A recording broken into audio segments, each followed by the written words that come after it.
Hi, good evening. ಯಾ yesterday ನಾವು ಮಾರ್ಕೆಟಿನ ಏನು discuss ಮಾಡಿದ್ವಿ ಸೇಮ್ ಹ್ಯಾಸ್ ಇವತ್ತು ಅದೇ ಥರನೇ ಮೂವ್ ಆಗಿದೆ. ಸೊ ಐ ಹೋಪ್ ನಿಮ್ಮ ಎಲ್ಲ ಟ್ರೇಡ್ಗಳು ಇವತ್ತು ಚೆನ್ನಾಗಿ ಆಯಿತು ಅಂತ ಅಂದ್ಕೊಂಡಿದ್ದೀನಿ. So let's dive to the chart. ಹೇಗಿಲ್ಲ ಮಾರ್ಕೆಟ್ ನಿನ್ನೆ ಒಂದು ಅಂದ್ಕೊಂಡಿರೋ ಒಂದು ಲೆವೆಲ್ಸಿಂದ ನಾವು ರೆಸ್ಪೆಕ್ಟ್ ಮಾಡ್ತಿದೆ.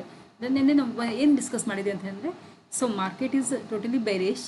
If the market moves higher side then is a sell and rise market only ಅಂತ ನಾವು ಅಂದ್ಕೊಂಡಿದ್ವಿ. ಸೊ ಹೈಯರ್ ಸೈಡ್ಗೆ ಹೋಯಿತು. ಸೊ ಈ ಒಂದು ಏರಿಯಾದಲ್ಲಿ ನಾವು ಅಂದ್ಕೊಂಡಿದ್ದು 147 ಲೆವೆಲ್ 23,000 ಇದು ಅಲ್ಲೆಲ್ಲ ಅಂದ್ಕೊಂಡಿದ್ದು. ಸೊ ಅದಕ್ಕಿಂತ ಮೊದಲೇ ಇದೇನಾಯಿತು, took support and went higher side. So ನಮಗೆ ಹೈಯರ್ ಸೈಡ್ ಮಾರ್ಕೆಟ್ಗಿಂತ ಇಂಟ್ರೆಸ್ಟೆಡ್ ಇದ್ದಿದ್ದೇನು ಒಂದು ಇದು ರಿವರ್ಸಲ್ ಟ್ರೇಡಿಂಗ್ ಅಲ್ವಾ.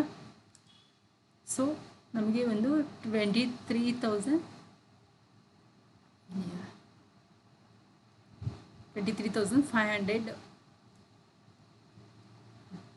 ಝೋನ್ ನಿಯರ್ ಬೈ ಬಂತು ಅಂತಂದರೆ ನಮಗೆ ಸೆಲ್ಲಿಂಗ್ ಒಂದು ಆಪರ್ಚುನಿಟಿ ಸಿಗುತ್ತೆ ಅಂತ ಅಂದ್ಕೊಂಡಿದ್ವಿ ಅಲ್ವಾ. ಸೊ ಸೇಮ್ ಅದೇ ಏರಿಯಾದಿಂದನೇ ಇದು ಏನಾಗಿದೆ, ನಿಯರ್ ಬೈ ಇವತ್ತಿನ ಒಂದು ಹೈನ ಬ್ರೇಕ್ ಮಾಡಿ ಮೇಲೆ ಹೋದರೂ ಕೂಡ ಸೊ ಏನು ಟ್ರೆಂಡು ಬಿ ಅಪ್ ಟ್ರೆಂಡ್ ಅನ್ನೋ ಥರ ಇದಾಗತ್ತೆ. ಬಟ್ ಏನಂತಂದರೆ ನಮಗೆ ಸೆಲ್ ಆ್ಯಂಡ್ ರೈಸ್ ಮಾರ್ಕೆಟ್ ಇರೋದ್ರಿಂದ ಈಸಿಯಾಗಿ ಅಲ್ಲಿಂದನೇ ನಮಗೆ ರಿವರ್ಸಲ್ ಇದಾಯಿತು. ಸೊ ಇದೆಲ್ಲ ಕ್ಯಾಪ್ಚರ್ ಮಾಡುವಂಥ ಒಂದು ಪಾಯಿಂಟ್ಸ್ ಆಗಿತ್ತು. ಬಟ್ ಅಷ್ಟು ಈಸಿಯಾಗಿ ಬೀಳಲಿಲ್ಲ ಒಂದೇ ಸಲ ಇದಕ್ಕೆ. ಬಟ್ ಅದು ಹೋಲ್ಡ್ ಮಾಡೋಕ್ಕೆ ನೋಡ್ತು, ಅದು ಫೇಲ್ಯೂರ್ ಆದಾಗ. ಬಟ್ ಇಲ್ಲಿ ನೋಡಿ ತುಂಬ ಚಿಕ್ಕ ಚಿಕ್ಕ ಕ್ಯಾಂಡಲಲ್ಲಿ ಮೂವ್ ಆಗಿರೋದ್ರಿಂದ ಈ ಒಂದು ಏರಿಯಾದ ಅಂಥ ಪ್ರೀಮಿಯಮ್ ಏನು ರೈಸ್ ಆಗಿರಲ್ಲ. ಸೊ ಯಾವಾಗ ದೊಡ್ಡ ದೊಡ್ಡ ಕ್ಯಾಂಡಲಲ್ಲಿ ಬ್ರೇಕ್ ಆಯ್ತು ನೋಡಿ, ಆಗ ಮಾತ್ರ ನಮ್ಮ ಪ್ರೀಮಿಯಮ್ ಏನಾಯಿತು, ಸ್ವಲ್ಪ ಪಿಕಪ್ ತೊಗೊಳ್ತು. ಅಲ್ಲಿವರೆಗೂ ಇದು ಇಲ್ಲೆಲ್ಲ ತುಂಬ ಅಂಥ ಒಂದು ಪ್ರೀಮಿಯಮ್ ಮಾತಿರಲಿಲ್ಲ. ಈ ಒಂದು ಏರಿಯಾದಲ್ಲಿ ತುಂಬ ಚೆನ್ನಾಗಿದ್ದಾಯಿತು. ಸೊ ನಮಗೆ ಏನು next movement when our the sell and ರೈಸೇ ಇರುತ್ತೆ ಈಗ ಸ್ವಲ್ಪ ದಿನ. ಯಾಕಂತಂದರೆ ಗ್ಲೋಬಲ್ ಕ್ಯೂಸ್ ವಾರದ ಇದೆಲ್ಲ ಸೆಟಲ್ಮೆಂಟ್ ಆಗೋವರೆಗೂ ಸೇಮ್ ಅದೇ ಒಂದು ಸೆಲ್ ಆ್ಯಂಡ್ ರೈಸ್ ಇದರಲ್ಲೇ ಇರುತ್ತೆ. ಬಟ್ ಏನಂತಂದರೆ ಮೂಮೆಂಟ್ ಇದ್ದರೆ ಮಾತ್ರ ನಮಗೀಗ, ಯಾಕಂತಂದರೆ ಆಲ್ರೆಡಿ ಪಾಯಿಂಟ್ ಬಿದ್ದಿರೋದ್ರಿಂದ ಏನು ಸೈಕಾಲಜಿಕಲಿ ಏನು ಫೀಲ್ ಆಗುತ್ತೆ ಅಂತಂದರೆ ಆಗೇನು ಮತ್ತೆ ಇಲ್ಲಿಂದ ಪಿಕಪ್ ತೊಗೊಳ್ಬೋದೇನೋ ಅಂತ ಅಂದ್ಕೊಂಡು ಪಿಕಪ್ ತೊಗೊಂಡು ಅರ್ಧ ಜರ್ನಿ ಮಾಡಿ ನಾವೇ ಎಂಟ್ರಿ ಕೊಡ್ತೀವಿ. ಇನ್ನು ಸ್ವಲ್ಪ ಹೋಗೋಷ್ಟೊತ್ತಿಗೆ ಏನಾಗುತ್ತೆ, ಅಲ್ಲಿಂದ ಮತ್ತೆ ಫಾಲ್ ಆಗುತ್ತೆ. ಸೊ ಎಕ್ಸಾಕ್ಟ್ ಏರಿಯಾದಲ್ಲಿ ಎಂಟ್ರಿ ಕೊಟ್ಟರೆ ಮಾತ್ರ ಇಲ್ಲೇನಾದ್ರು ನಾವು ಒಂದು ಪ್ರೀಮಿಯಮನ್ನು ಒಂದು ಮೂಮೆಂಟನ್ನು ನೋಡ್ಬೋದು. ಇಲ್ಲ ಅಂತಂದರೆ ತುಂಬಾ difficult to trade. So exact area ಬರೋವರೆಗೂ ನಾವು ವೆಯ್ಟ್ ಮಾಡಬೇಕು ಅಂತ ಹೇಳ್ತೀನಿ. ಸೊ ನೆಕ್ಸ್ಟ್ ನಾಳೆಗೆ ಏನಾದರೂ ಟ್ರೇಡ್ ತೊಗೊಳೋದ್ರೆ ಯಾವ ರೀತಿಯಲ್ಲಿ ನಾವು ಟ್ರೇಡನ್ನು ತೊಗೊಳ್ಬೋದು ಅನ್ನೋದನ್ನ ನೋಡೋಣ.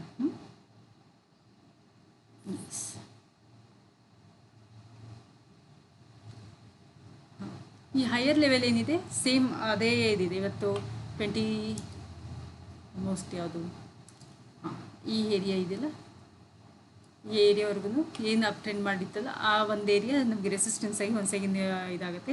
ಸೊ ನಾಳೆಗೇನಾದ್ರು ಮತ್ತೆ ಇದು ಗ್ಯಾಪ್ ಡೌನ್ ಆಯಿತು ಅಂತಂದರೆ, ಏರಿಯಾ ಬ್ರೇಕ್ ಆಯಿತು ಅಂತಂದರೆ ನಮಗೆ ಡೌನ್ ಸೈಡ್ ಮಾರ್ಕೆಟನ್ನು ಒಂದು second we can see. So ಏನು ಈಗ ಆಲ್ರೆಡಿ ಒಂದು ನ್ಯೂಸ್ಗೆ ರಿಯಾಕ್ಟ್ ಆಗಿರುವಂಥದ್ದಲ್ಲ, ಗ್ಲೋಬಲ್ದು ವಾರದ ಏನು ನ್ಯೂಸ್ ಅದಕ್ಕೆ ರಿಯಾಕ್ಟ್ ಆಗಿರುವಂಥದ್ದು, ಅದು ಸೆಟಲ್ಮೆಂಟ್ ಆಗೋವರೆಗೂ ಅಥವಾ ಹೊಸ ಒಂದು ಯಾವುದಾದ್ರು ಒಂದು ನ್ಯೂಸ್ ಕ್ರಿಯೇಟ್ ಆಗೋವರೆಗೂ ಮಾರ್ಕೆಟ್ ಇದೇ ಥರನೇ ಚಾಪಿಯಾಗೇ ಇರುತ್ತೆ ಅಥವಾ ಡೌನ್ಫಾಲಲ್ಲಿ ಇರುತ್ತೆ. ಸೊ ಹಾಗಾಗಿ ಏನು ಮಾಡ್ಬೋದು, ಮೇಲೆ ಎಷ್ಟು ನಮಗೆ ಪಿಕಪ್ ತೊಗೊಳ್ತೋ ಅಲ್ಲಿಂದ ಎಲ್ಲ ಸ್ವಲ್ಪ ದಿನದವರೆಗೂ ಸೆಲ್ ಆ್ಯಂಡ್ ರೈಸ್ ಮಾರ್ಕೆಟನ್ನು ನಾವು ನೋಡ್ಬೋದು. So higher side is 23,580. So lower side ಬಂದುಬಿಟ್ಟು ನಮಗೆ ನಾಳೆ ಮಾರ್ಕೆಟ್ ಎಲ್ಲಿ ಓಪನ್ ಆಗುತ್ತೆ ನೋಡಬೇಕು. ಇದೇ ಏರಿಯಾದಲ್ಲಿ ಓಪನ್ ಆದರೆ ಸ್ವಲ್ಪ ಮೇಲಕ್ಕೆ ಹೋಗಿ ಕೆಳಗಡೆ ಬರೋ ಚಾನ್ಸಸ್ ಇದೆ. ಸೊ ಡೈರೆಕ್ಟಾಗಿ ಇಲ್ಲೇ ಓಪನ್ ಆಯಿತು ಅಂತಂದರೆ there is no second thought at all, ಅಲ್ಲಿಂದನೇ ಮಾರ್ಕೆಟ್ ಕೆಳಗಡೆ ಬರೋಕ್ಕೆ ತುಂಬ ಚಾನ್ಸಸ್ ಇದೆ. ಸೊ ಈ ವೀಕಲ್ಲಿ ತುಂಬಾ ಈವೆಂಟ್ಸ್ ಕೂಡ ಇರೋದ್ರಿಂದ ಸೊ ನೋಡಬೇಕು ಮಾರ್ಕೆಟ್ ಯಾವ ರೀತಿ ಬಿಹೇವ್ ಮಾಡುತ್ತೆ ಅಂತ. ಸೊ ಹಾಗಾಗಿ ಏರಿಯಾ ವೈಸು ನಮ್ಮ ಎಲ್ಲಿ ಮ್ಯಾಕ್ಸಿಮಮ್ ಏರಿಯಾ ಸಪೋರ್ಟ್ ಇದೆ ಅಂಥ ಕಡೆ ಮಾತ್ರ ನಾವು ಟ್ರೇಡ್ ಮಾಡ್ಬೋದು ಅಂತ ಅಂದ್ಕೊಳ್ತೇವೆ. ಸೊ ಆಲ್ರೆಡಿ ಈಗ ನೋಡೋಕ್ಕೋದ್ರೆ ಓವರ್ ಸೋಲ್ಡ್ ಝೋನಲ್ಲೇ ಇದೆ. ಬಟ್ ನ್ಯೂಸ್ ಇರೋದ್ರಿಂದ ಓವರ್ ಸೋಲ್ಡ್ ಅಂತೀವಿ, ಮತ್ತು ಅಗೇನ್ ಡೀಪರ್ ಹೋಗ್ತಾ ಇದ್ದರೆ ಏನು ಮಾಡೋಕ್ಕಾಗೋದಿಲ್ಲ. ಅಥವಾ ಅಲ್ಲಿಂದ ಚಾಪಿ ಮಾರ್ಕೆಟ್ ಇದ್ದರೂ ಕೂಡ ಪ್ರೀಮಿಯಮ್ಸ್ ಅಂತ ಒಂದು ಹತ್ತೋದಿಲ್ಲ. ಹಾಗಾಗಿ ನೋಡಿಕೊಂಡು ಏರಿಯಾ ವೈಸೇ ನಾವು ಟ್ರೇಡ್ ಮಾಡಬೇಕಾಗತ್ತೆ.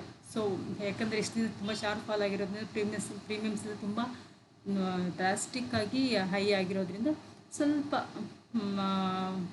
ಪುಟ್ ಸೆಲ್ಲರಿಗೆ ಒಂದು ಅವಕಾಶ ಇರ್ಬೋದು. ನೆಕ್ಸ್ಟ್ ಏನಾದ್ರು ಇಲ್ಲೇನಾದ್ರು ಚಾಪಿ ಮಾರ್ಕೆಟ್ ಇದ್ದರೆ.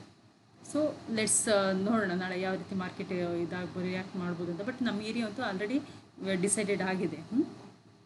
ಸೊ ಐ ಹೋಪ್ ನಿಮಗೆಲ್ಲ ಒಂದು ಐಡಿಯಾ ಸಿಕ್ತು ಅಂತ ಅಂದ್ಕೊಂಡಿದ್ದೀನಿ. ಸೊ ನೋಡಿಕೊಂಡು ಟ್ರೇಡ್ ಮಾಡಿ. Have a nice trading session ahead. Thank you very much for watching this video.